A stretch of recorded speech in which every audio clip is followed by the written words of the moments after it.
দিনের রিমান্ডে জিএমপির সাবেক কমিশনার নজরুল। স্ত্রী সন্তান সহ সাবেক কৃষিমন্ত্রী আব্দুর রাজ্জাকের দেশ ত্যাগে নিষেধাজ্ঞা। তিস্তা চুক্তি বাস্তবায়নে বিগত সরকারের মতো নতজানু নয় বললেন উপদেষ্টা আসিফ। সংস্কারের কোনো প্রস্তাব সুষ্ঠু নির্বাচনের অন্তরায় হলে বাধা দেবে বিএনপি। এবং সর্বশেষ জানাবো, জনগণকে যারা ঘুমাতে দিতে চায় না তাদের সমীচীন জবাব দিতে চাই বললেন জিএমপি কমিশনার। এতক্ষণ শুনছিলেন সংবাদ শিরোনাম, এবারে বিস্তারিত। তবে তার আগে অনুরোধ থাকবে আমাদের চ্যানেলটি সাবস্ক্রাইব করে বেল আইকনটি ক্লিক করুন। 5 দিনের রিমান্ডে জিএমপির সাবেক কমিশনার নজরুল। রাজধানীর গুলশান থানার হত্যা চেষ্টার মামলায় গাজীপুর মহানগর পুলিশের সাবেক কমিশনার মোল্লা নজরুল ইসলামের 5 দিনের রিমান্ড মঞ্জুর করেছেন আদালত।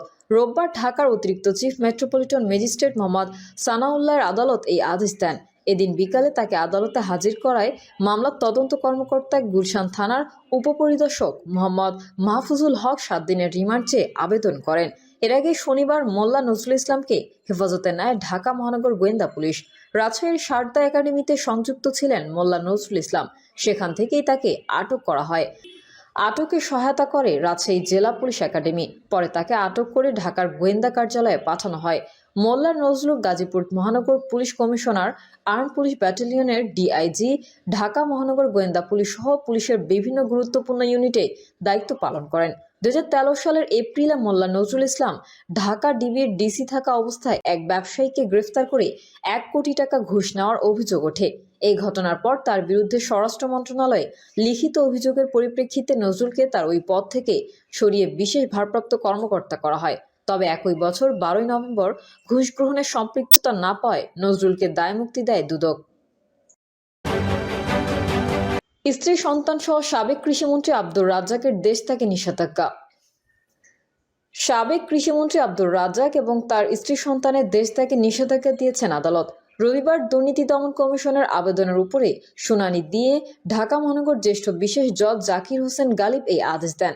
আদালত সাবেক কৃষিমন্ত্রী আব্দুর রাজ্জাকের স্ত্রী শিরিন আক্তার বানু ও ছেলে রেজওয়ান শাহনেওয়াজ সুজিতের দেশ ত্যাগেও নিষেধাজ্ঞা জারি করেছেন। দুদকের সহকারী পরিচালক আমিনুল ইসলাম বলেন, দুদকের পক্ষে সরকারি পরিচালক আব্দুল মালেক এই আবেদন করেন। পরে আদালত আবেদন মঞ্জুর করে এই আদেশ দেন। আব্দুর রাজ্জাক ও তার পরিবারের সদস্যদের বিরুদ্ধে ক্ষমতার অপব্যবহারের মাধ্যমে কোটি কোটি টাকার আয় বহির্ভূত সম্পদ অর্জনের অভিযোগের অনুসন্ধান করছে দুদক। তদন্ত সংস্থাটির ভাষ্য, রাজ্জাকের পরিবারের সদস্যরা দেশ ত্যাগের চেষ্টা করছেন, সেই জন্য অভিযোগের সুষ্ঠু তদন্তের স্বার্থে তাদের বিদেশ গমনে নিষেধাজ্ঞা দেওয়া প্রয়োজন। তিস্তা চুক্তি বাস্তবায়নে বিগত সরকারের মতো নতজানু নয় বললেন উপদেষ্টা আসিফ। অন্তর্বর্তীকালীন সরকারের স্থানীয় সরকার, পল্লী উন্নয়ন ও সমবায় মন্ত্রণালয় এবং যুব ও ক্রীড়া মন্ত্রণালয়ের উপদেষ্টা আসিফ মোহাম্মদ সজীব ভুঁইয়া বলেছেন, বিগত সরকারের মতো নতজানু হয়ে নয়, তিস্তার চুক্তি বাস্তবায়নে এই অঞ্চলের মানুষের পানির ন্যায্য হিস্যা আদায়ে অন্তর্বর্তীকালীন সরকার ভারতের সঙ্গে মাথা উঁচু করে কথা বলবে। প্রয়োজনে তিস্তার পানির ন্যায্য হিস্যা আদায়ে ভারতকে আন্তর্জাতিকভাবে চাপ প্রয়োগ করা হবে। উত্তরবঙ্গের যেখানেই গিয়েছি সবার একটাই দাবি, রিলিফ চাই না, তিস্তার পানি চাই। তিস্তা মহাপরিকল্পনার চূড়ান্ত অন্তর্বর্তীকালীন সরকারের সময় হবে বলেই জানান তিনি। এছাড়াও উত্তরবঙ্গের অন্যান্য উন্নয়ন কার্যক্রম প্রসঙ্গে স্থানীয় সরকার উপদেষ্টা বলেন, তিস্তার চরে জনসংখ্যা অনুপাতে শিক্ষা প্রতিষ্ঠান নির্মাণের ব্যবস্থা করবে স্থানীয় সরকার মন্ত্রণালয়। উত্তরবঙ্গে কৃষি পণ্য সংরক্ষণের জন্য বিভিন্ন স্থানে কোল্ড স্টোরেজ নির্মাণের কথা উল্লেখ করা হয়। পাশাপাশি কৃষি শিল্পের বিকাশের জন্য চিনিকলগুলো চালু করা হচ্ছে বলে জানান তিনি। পীরগাছা থেকে চিলমারির অর্থনৈতিক সমৃদ্ধি বাড়াতে তিস্তার উপরে 1400 মিটার ব্রিজের সার্ভে করা হয়েছে। এই সরকারের আমলে উদ্বোধন করা হবে বলে আশাবাদ ব্যক্ত করেন স্থানীয় সরকার উপদেষ্টা। ইতোমধ্যে শিক্ষার হার বৃদ্ধিতে উপজেলা ভিত্তিক আধুনিক লাইব্রেরি এবং উন্নয়ন কাজের জন্য বিশেষ বরাদ্দের ঘোষণা করা হয়েছে বলে উল্লেখ করেন তিনি। প্রধান অতিথি হিসেবে বক্তব্যকালে পানি সম্পদ মন্ত্রণালয়ের উপদেষ্টা সৈয়দ রিজওয়ানা হাসান বলেন, তিস্তা আন্তর্জাতিক নদী বিধায় কোনো দেশের একক অধিকার নাই। তিস্তার বাঁধ খুলে দেওয়ার আগে ভারতের উচিত আমাদেরকে অবশ্যই অবগত করা। চীনের সাথে তিস্তা মহাপরিকল্পনা 2025 সালের ডিসেম্বরে চূড়ান্ত হবে বলে জানান তিনি। পানি সম্পদ উপদেষ্টা আরও বলেন, তিস্তার ভাঙন রোধে আগামী সপ্তাহে শুরু হবে 45 কিলোমিটার তীর রক্ষা কাজ। গণশুনানিতে উত্তরবঙ্গের বিভিন্ন এলাকায় জনসাধারণ তিস্তা মহাপরিকল্পনা বাস্তবায়ন, তিস্তার পানির সুষম বণ্টন, তিস্তার সাথে শাখা নদীগুলোর সংযোগকরণ, তিস্তার পানির ন্যায্যতার ভারতের সাথে শক্ত অবস্থান, বন্যা খরায় পূর্ব প্রস্তুতি গ্রহণ, তিস্তার দুই পারে শক্তিশালী বাঁধ নির্মাণ সহ আরও নানান দাবি উত্থাপন করেন। সংস্কারের কোনো প্রস্তাব সুষ্ঠু নির্বাচনের অন্তরায় হলে বাধা দেবে বিএনপি। নির্বাচন ব্যবস্থার সংস্কার কমিশনের কোনো প্রস্তাব সুষ্ঠু নির্বাচনের অন্তরায় মনে হলে বিএনপি বাধা দেবে বলে মন্তব্য করেছেন দলটির স্থায়ী কমিটির সদস্য নজরুল ইসলাম খান। তিনি বলেন, বিএনপি যদি মনে করে সংস্কার কমিশনের কোনো প্রস্তাব সুষ্ঠু নির্বাচনের পথে অন্তরায়, তবে নির্বাচন কমিশনের পাশাপাশি আমরাও বাধা দেব। রবিবার রাজধানীর আগারগাঁওয়ে নির্বাচন ভবনে এক ব্রিফিংয়ে সংস্কার কমিশনের 3টি প্রস্তাবের বিপরীতে ইসির স্বাধীনতা খর্ব করবে সিইসির এমন মন্তব্যের প্রসঙ্গে সাংবাদিকদের করা প্রশ্নের জবাবে এসব কথা বলেন তিনি। এদিন ইসির সঙ্গে বৈঠক করে বিএনপির প্রতিনিধি দল। 3 সদস্যের প্রতিনিধি দলে ছিলেন স্থায়ী কমিটির সদস্য নজরুল ইসলাম খান, সেলিমা রহমান ও সালাউদ্দিন আহমেদ। নজরুল ইসলাম খান বলেন, সংস্কার কমিশনের সুপারিশ নিয়ে অংশীদারদের সঙ্গে সরকারের আলোচনা শেষে একটি সিদ্ধান্ত আসবে।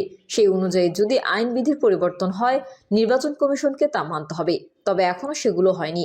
বৈঠক শেষে সাংবাদিকদের নজরুল ইসলাম খান বলেন, নির্বাচনের বিষয়ে আলোচনা হয়েছে, জাতীয় নির্বাচনের প্রস্তুতি কেমন সেটি জানতে চেয়েছে। মনে হচ্ছে নির্বাচন কমিশন সঠিকভাবেই নির্বাচনের প্রস্তুতি নিচ্ছে। ইসির ভোটার তালিকা হালনাগাদ কর্মসূচি নিয়ে আলোচনা হয়েছে জানিয়ে বিএনপির এই নেতা বলেন, আলোচনার পর মনে হয়েছে আগামী মে-জুন মাসের মধ্যেই তারা আপডেটেড ভোটার লিস্ট দিয়ে নির্বাচনের আয়োজনের জন্য প্রস্তুত থাকবে। তবে নির্বাচনের বিষয়ে সিদ্ধান্ত নেওয়ার ক্ষমতা এখন কমিশনারের নাই। রাজনৈতিক মতামতের ভিত্তিতে সরকারের অনুরোধ সাপেক্ষে কমিশন নির্বাচন আয়োজন করবেন।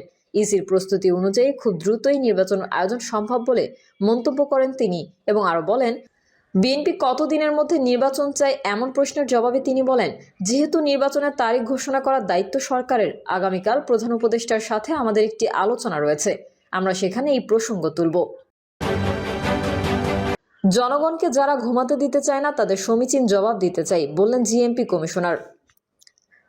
গাজীপুর মেট্রোপলিটন পুলিশের কমিশনার ডক্টর নাজমুল করিম খান বলেছেন, যারা জনগণকে অশান্ত করতে চায়, জনগণকে অস্বস্তিতে রাখতে চায় ও তাদের ঘুমাতে দিতে চায় না, আমরা এর সমীচীন দিতে চাই। জনগণকে অস্বস্তিতে রাখতে চায় ও তাদের ঘুমাতে দিতে চায় না, আমরা তাদের সমীচীন জবাব দিতে চাই। আপনাদের মাধ্যমে আমরা জনগণকে আশ্বস্ত করতে চাই, আমরা জনগণের পাশে আছি এবং শান্তিপ্রিয় জনগণও আমাদের পাশে আছে।